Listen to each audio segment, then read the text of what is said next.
Now, LAMZU is an interesting mouse. It's perhaps the biggest and or most hyped gaming mouse that released back in 2023. Some people loved it. Some people are just okay with it, but I think it's a really great mouse. Let me tell you why. Before all that, let's talk about what comes in the box. First of all, I want to talk about how LAMZU packages their mice. I think they are beautiful. It's such an elegant, lovely experience. It makes you feel special. Makes you feel like you're, someone that's not just a gamer. I love the little messages they have. I actually don't read them. So in the box, you're going to get a little suede bag. If you ever want to take your mouse out and touch some grass, you could do that. Bring it with you. You're going to get a user manual / guide. You're going to get a USB-C cable with an, I'm not sure what to call this, angled end.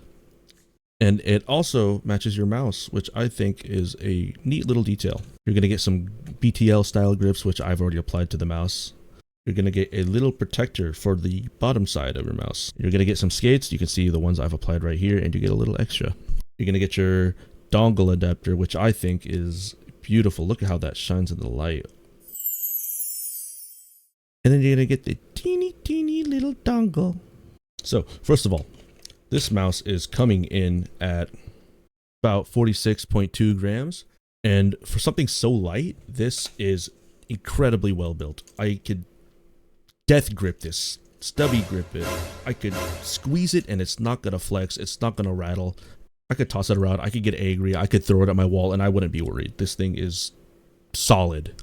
One thing I really love about this mouse though is the design and the colors. I have the gray one here. I think it reflects beautifully in the light. I think it's a really good shade. It matches everything. It has a kind of elegant look to it, especially with the bottom. I love the bottoms of LAMZU mice. I know they do it for, keeping everything lightweight, but the way they design it is just, instead of just it being holes everywhere, like, look at this. They make it look pretty. They do something with it instead of just, I heard it there holes. I put holes in the bottom of my mouse. No, I like this. Keep this up. Good job, LAMZU. The sensor. This is going to be a 3395, which is 4K compatible. I believe it has motion sync as well. Sensor is great. Never skipped, never spun out. I never really had any issues with it. It performs incredibly well. If you want to see latency, motion latency, click latency, you could check out some other reviewers. I don't have that tech on me.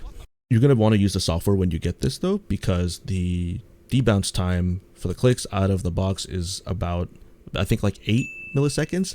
You're going to want to set that lower, obviously. The software itself is really good. No problems, never any hiccups. It comes with everything you need. It's software. It's not bad.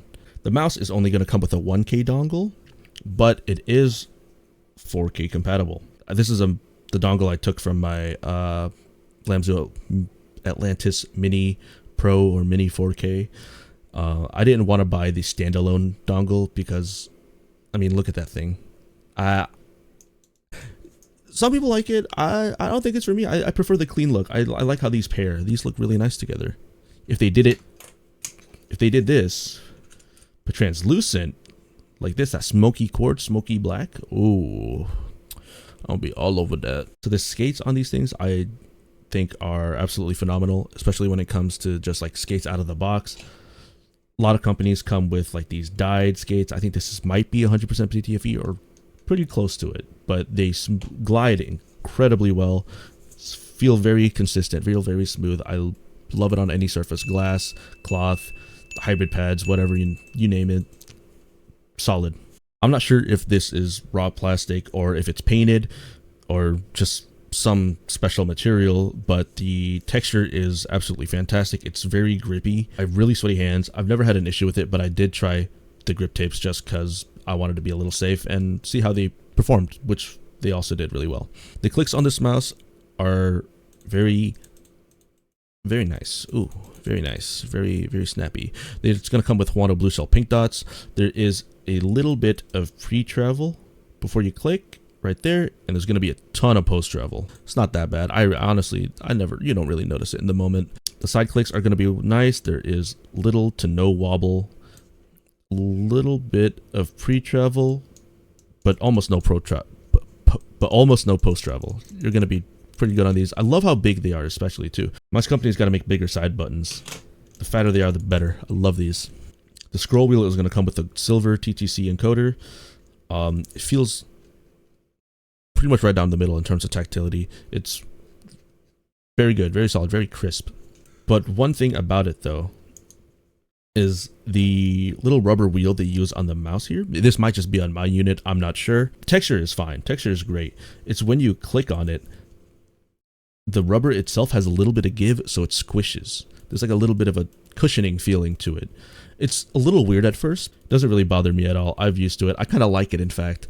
It makes the mouse a little bit more playful. As for the shape, this is going to have a hump that's centered around the middle. Overall, I think it's a really safe shape. Good for all grips, provided that your hand size works right. Like you could palm it, you could claw it, you could fingertip. I fingertip / maybe some claw sometimes, depends. You know, it adjusts as I play. It's a pretty standard curve, but comparing it to the GPS, it definitely tapers off a little bit faster here in the back compared to here. This is a little bit more rounded out. This is going to come out quickly, and so it's going to give you a little bit more space in your hand, which I do like. My hand is about 19 by 11.5 centimeters. As you can see, I have very stubby hands. My palm is going to naturally be a little bit closer to the mouse, so I love when mice aren't that long because of the inner hand maneuverability. I need that because my fingers can't accommodate for it. The side profile, though, is vastly different. This is the thing that people like sometimes feel a little awkward on from what I've seen. And the front right here, it's going to be coming inward. It's going to start to smooth out down the middle, and it's going to start going outward up here. So it's a, you know, it's a kind of curve.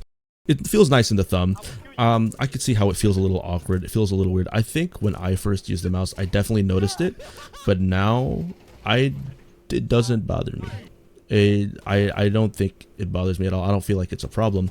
I think if you give any mouse enough time, as long as it's comfortable and doesn't hurt your hand, it's gonna be a good pick because you adjust. We're humans. We're awesome at adjusting to things. Again, compared to the GPX, I wouldn't really call this a mini GPX just because of that side curvature. I think this mouse, even scaled up, wouldn't fill my hand up as much as this because of this like big fat potato-y feel. This is definitely a little bit more sleeker feeling because of that taper. So again, really good, really solid. LAMZU knocked it out of the park with this one. They always come out with bangers. Every mouse they release is good. I've never seen anyone complain or have a negative review of a LAMZU mouse unless it just wasn't tailored for them. Definitely something to pick up, especially at that price of only... let me see the price. Price of $94 US or $93.99. Come on. So yeah, that's about it. If you like this review, consider dropping a like, maybe even subscribing. If you didn't, drop down some constructive criticism in the comments below. I'll listen. I'll hear you out. I'll respond. Do whatever. Peace.